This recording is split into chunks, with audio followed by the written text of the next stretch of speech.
In case nobody's told you, you're going to die on today's Unnamed Real Estate Podcast.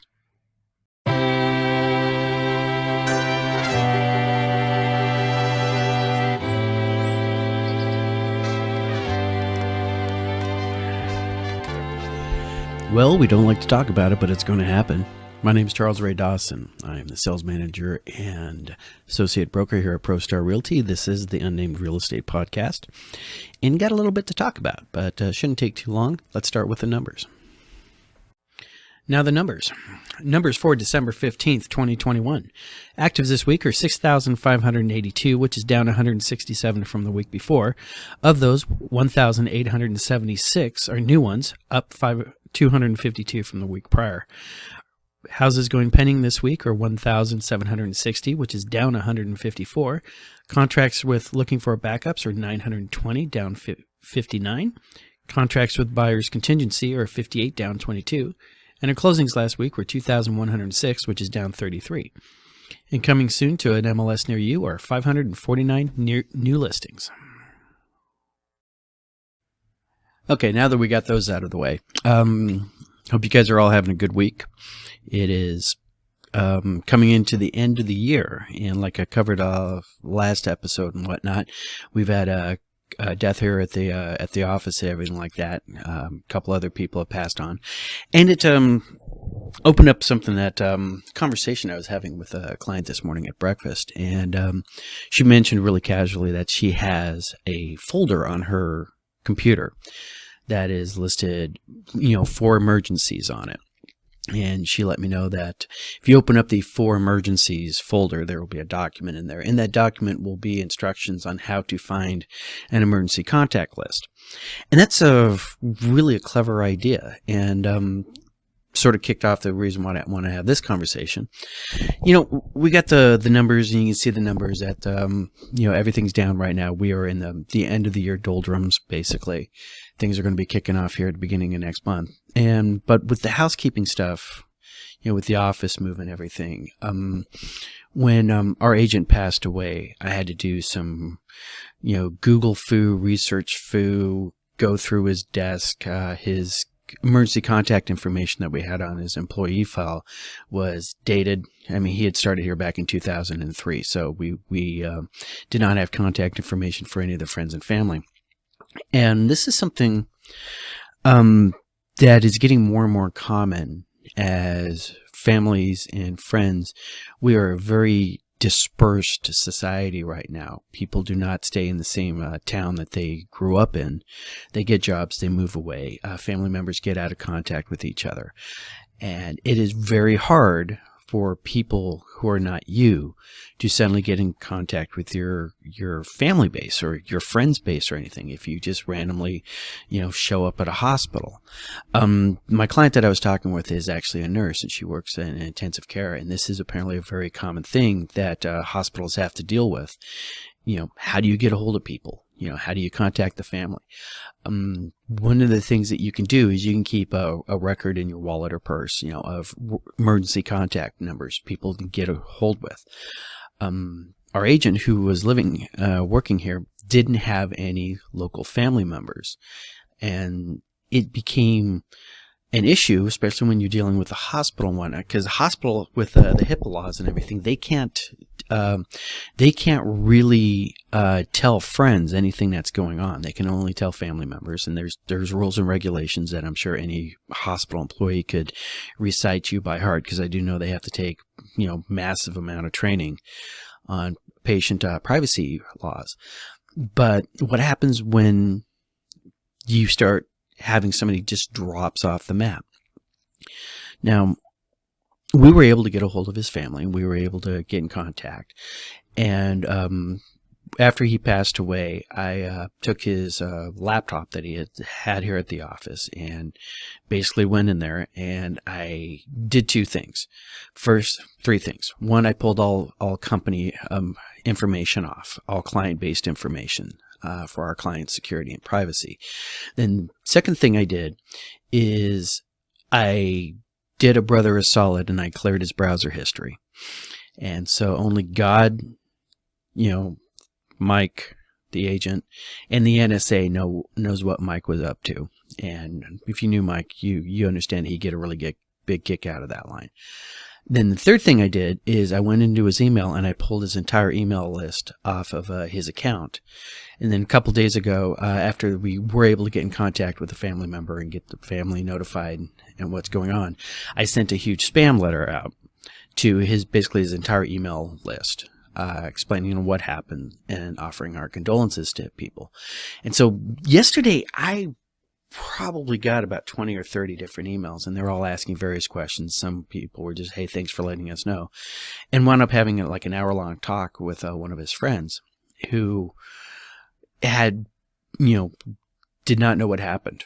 It's just like all of a sudden, the guy who's always there at the corner of the bar that you sit there, you hang out with, he just goes radio silent, and you just lose contact with people that way. So we discussed, and we had a good conversation and everything. We told stories back and forth, and I think it was really cathartic for the gentleman I was talking to be able to tell those stories, because we all grieve in different ways. From that and talking to him, I noticed that there were other people out there who was like, hey, have you talked to this guy yet? Have you talked to this guy? And it is, in many cases, it's going to be your friend structure, your friend's infrastructure, that allows you, to communicate to these other people. So then to follow up on that today, I am sitting, doing my morning readings and whatnot. And one of the blogs that I follow, who had suddenly gone radio silent for about a week or so ago, somebody who had access to that blog, is sort of like a backup admin, posted, hey, haven't heard from this guy, don't know what's going on, I'm running him down, if anybody knows anything, let me know. And then today the announcement came out that this blogger, who has a small but loyal following, apparently has been hospitalized himself. He had a very bad systemic infection, and because of complications of that and diabetes, they're starting to take various portions of his anatomy off. But same thing, people don't know because people didn't know who to communicate this to. So what I'd like people to do out there is designate a person in your life and to be, I was jokingly calling it the designated survivor. All right, this has got to be somebody outside of your household. All right, if it's you, the spouse, and your kids and whatnot, and everybody knows where you keep your record of, your emergency contact information and like other family members' phone numbers and everything, and you all get taken out in a minivan accident. Well, who's going to be making those calls? Who's going to be able to, get the family, friends notified about what's going on in your life? So I like the idea of having on your laptop or anything, or on your computer, a file. This is my contact. These are my contact people. And then letting somebody outside of the household know.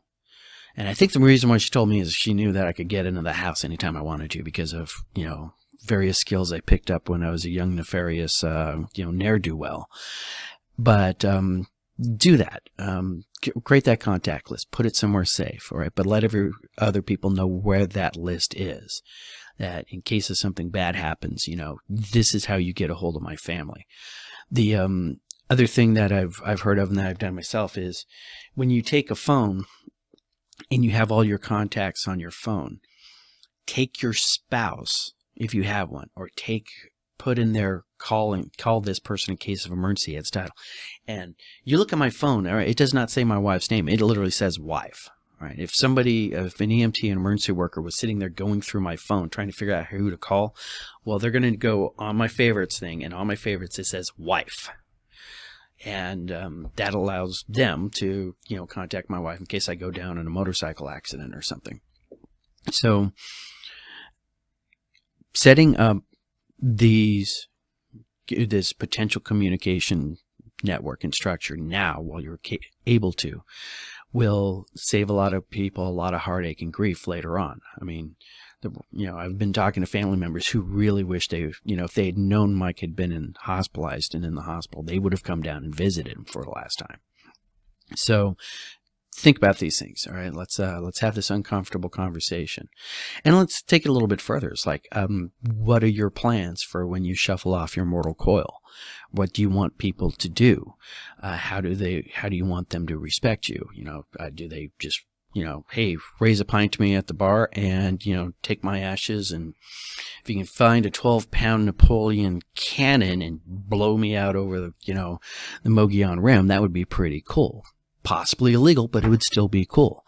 However you want to get down, you need to communicate this now, because, thou art mortal, and you do not know when your number is going to get called up. And this is sort of a downer of a podcast and everything like that. But like I said, and how is it real estate related? Well, if you die intestate, which means without a will here in the state of Arizona, and you own property, there could be issues with that. I'd say about at least once or twice a year, I come across the situation, or I'm told the story, and this is really a big thing out in Sun City, where, you might have somebody who remarried out there, and they never put their spouse on the deed to the property. And there's a will that was written before the marriage that left the house to the kids. And next thing you know, those greedy little kids are coming in there with visions of dollar signs dancing in their heads, and they're kicking the step monster out, whatever, stepmom, stepdad. They're kicking that spouse out of their home so they can sell it and go on with their lives. This is an uncomfortable conversation to have, right? This is something that you need to look at your spouse and go, hey, I really need to be on the deed. Or if you're the boyfriend or girlfriend and you're living with somebody, it's like, hey, you really need to, make some arrangements, because if you die, I don't want to be suddenly homeless. There is things out there where you can write in the will where you're going to give the person what's called a life lease. All right, contact your attorneys on this. Asterisk, Ray's not an attorney or a financial planner or a mortician, but there are ways that you can bequeath a lease to a family, a friend, family member, whatever, that says basically, if you die and your girlfriend wants to stay in the house, she can live there as long as she makes the mortgage payments for, as long as you bequeath it to her. And then when she leaves or moves out, or, or dies or anything like that, then the kids can divvy up the spoils. So remember, Memento Mori. All right. Let's see if we can get that to read. You could leave life right now. You guys have a great, if slightly morbid, weekend. Please give some consideration to what I've talked about. We're getting to the end of the year, and I promise you I will start getting more cheerful when this thing gets closer to it. We're just going through a little rough patch right now. And that makes a lot of noise when you drop it. Thank you very much. Have a great weekend. I'll talk to you guys later.